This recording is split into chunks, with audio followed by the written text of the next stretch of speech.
ನಾವಿಂದು ಕಾವಳಕಟ್ಟೆಯಲ್ಲಿ ಕಾರ್ಯಾಚರಿಸ್ತಾ ಇರುವ Hidaya share and care ಕಾಲೋನಿಗೆ ಭೇಟಿ ನೀಡಿದ್ವಿ. ಇದೊಂದು ಪುಟ್ಟ ಜಗತ್ತು. ಬಹುಶಃ ಹೆಚ್ಚಿನವರಿಗೆ ಈ ಕಾಲೋನಿ ಬಗ್ಗೆ ಗೊತ್ತಿರಲಿಕ್ಕಿಲ್ಲ. ಎಲ್ಲ ಕಾಲೋನಿಗಳ ಥರ ಈ ಕಾಲೋನಿ ಅಲ್ಲ. ಹಾಗಾದರೆ ಇದರಲ್ಲಿ ಏನಿದೆ ವಿಶೇಷತೆ ಅಂತೀರಾ? ಇದು ಹಿದಾಯ ಫೌಂಡೇಶನ್ 2007ರಿಂದ ಉಚಿತವಾಗಿ ನಡೆಸಿಕೊಂಡು ಬರುತ್ತಿರುವ ಕಾಲೋನಿ. ಇಲ್ಲಿ ಸಮುದಾಯದ ಅತ್ಯಂತ ನೋವಿನಿಂದ ಕೂಡಿದ ಕುಟುಂಬಗಳನ್ನು ತಂದು ಅವರಿಗೆ ಅಗತ್ಯ ಮೂಲ ಸೌಕರ್ಯಗಳುಳ್ಳ ಮನೆಯನ್ನು ಕೊಟ್ಟು ಅವರಿಗೆ ಬೇಕಾದ ಊಟೋಪಚಾರ, ಮಕ್ಕಳಿಗೆ ಶಿಕ್ಷಣ, ಆರ್ಥಿಕ ನೆರವು, ಸ್ವಾವಲಂಬನೆ ತರಬೇತಿಯನ್ನು ನೀಡುವಂತಹ ವ್ಯವಸ್ಥೆ ಇದಾಗಿದೆ.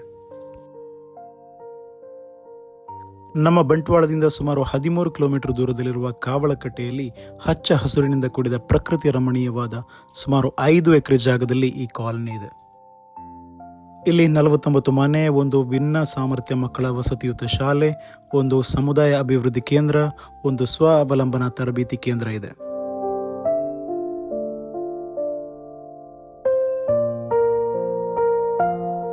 ಆತ್ಮೀಯರೇ, ಶಿಕ್ಷಕರ ದಿನಾಚರಣೆಯ ಶುಭ ಸಂದರ್ಭದಲ್ಲಿ ಕಾವಳಕಟ್ಟೆಯ ನಿವೃತ್ತ ಶಿಕ್ಷಕರಾಗಿರುವ ಕಮರುನಿಸಾ ಎಂಬವರ ಮನೆಗೆ ಹೋಗಿ ಅವರನ್ನು ಗೌರವಿಸುವ ಒಂದು ಕಾರ್ಯಕ್ರಮವನ್ನು ಸಮನ್ವಯ ಶಿಕ್ಷಕರ ಸಂಘದ ಪರವಾಗಿ ನಾವು ಇವತ್ತು ಹಮ್ಮಿಕೊಂಡಿದ್ವಿ.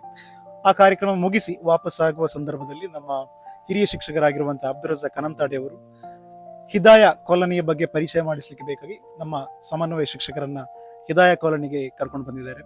ಇದು 2007ರಲ್ಲಿ ಸ್ಥಾಪನೆಯಾದಂಥ ಹಿದಾಯ ಫೌಂಡೇಶನ್ ಎನ್ನತಕ್ಕಂಥ ಒಂದು ಸೇವಾ ಸಂಸ್ಥೆಯ ಅಧೀನದಲ್ಲಿ ನಡೆಯತಕ್ಕಂಥ ಒಂದು ವ್ಯವಸ್ಥೆ. ಶುದ್ಧವಾಗಿ ಸಮಾಜ ಸೇವೆಯನ್ನೇ ಕೇಂದ್ರವಾಗಿಟ್ಟುಕೊಂಡು ನಡೆಯತಕ್ಕಂಥ ಒಂದು ವ್ಯವಸ್ಥೆ ಇದು.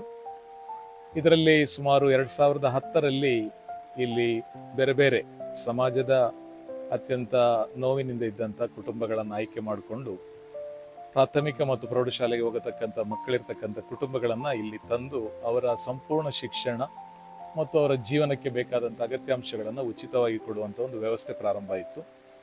ತದನಂತರದಲ್ಲಿ ಇಲ್ಲಿ ಸುಮಾರು 60ರಷ್ಟು ಮಕ್ಕಳು ಈಗ ಪ್ರಾಥಮಿಕ, ಪ್ರೌಢ, ಪದವಿ ಪೂರ್ವ ಮತ್ತು ವಿವಿಧ ಪ್ಯಾರಾಮೆಡಿಕಲ್ ಮತ್ತು ಡಿಪ್ಲೊಮಾ ಕೋರ್ಸ್ಗಳಲ್ಲಿ ಕಲಿತಾ ಇದ್ದಾರೆ. ಆ ಎಲ್ಲ ಮಕ್ಕಳ ಸಂಪೂರ್ಣ ಶಿಕ್ಷಣದ ವೆಚ್ಚವನ್ನು ಸಂಸ್ಥೆ ಭರಿಸ್ತಾ ಇದೆ.